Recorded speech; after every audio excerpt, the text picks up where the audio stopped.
अभी एक दो दिन पहले हमारे इंडिया के जो फाइनेंस मिनिस्टर है श्री निर्मला सीतारमन जी, ऐसा उन्होंने कुछ बोला था कि the central excise duty on petrol and diesel was reduced by ₹10 per liter, and the government has expected to absorb the revenue impact of 1 lakh over 1 lakh rupees crore in the financial year.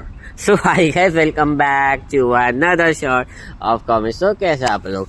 Sir ऐसा ही कुछ बोला था निर्मला सीतारमन जी ने कि जो central excise duty लगती है, क्योंकि आप 85% ऑफ द ऑयल इंपोर्ट करते हो, तो जो उसके पास सेंट्रल एक्साइज ड्यूटी लगती है तो वो गवर्नमेंट ने ₹10 पर litre in the petrol and diesel reduce किया था।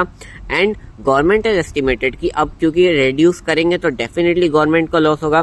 सो गवर्नमेंट को जो रेवेन्यू लॉस होगा इससे वो ओवर ₹1 लाख करोड़ तक का उनके पास बजट है, सो डैट ये लॉस वो रिकवर कर ले। डैट मीन्स कि उनके पास ऑलरेडी 1 लाख रुपीज करोड़ का बजट था, जिससे वो ये लॉस को क्या कर सकते हैं, रिकवर कर सकते हैं। क्योंकि प्राइस कट करोगे तो गवर्नमेंट का लॉस होगा, तो वो लॉस रिकवर कहाँ से होगा, तो 1 लाख रुपीज करोड़ का ऑलरेडी उनके पास बजट है ताकि वो थोड़ा रिकवर हो जाए।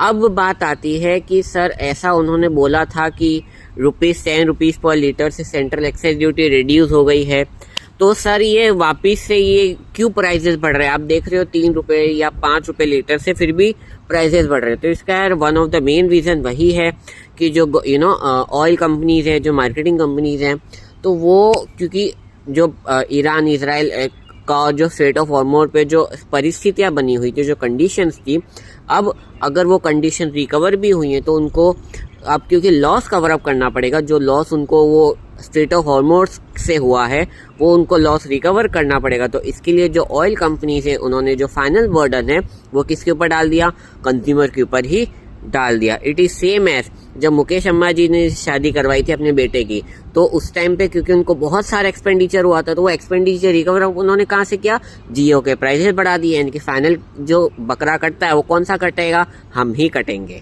ठीक है, तो that is the report so far कि क्योंकि अभी marketing companies, oil marketing companies loss recover करने की ट्राई कर रहे हैं, तो वो लोग जो फाइनल बर्डन है वो हमारे कंज्यूमर के ऊपर ही आएगा फाइनली। एंड अभी भी मिडिल ईस्ट एशिया में बहुत सारे अभी कॉन्फ्लिक्ट बने हुए हैं, अभी खत्म नहीं हुए हैं, Iran, Israel, America and straight of Hormuz में।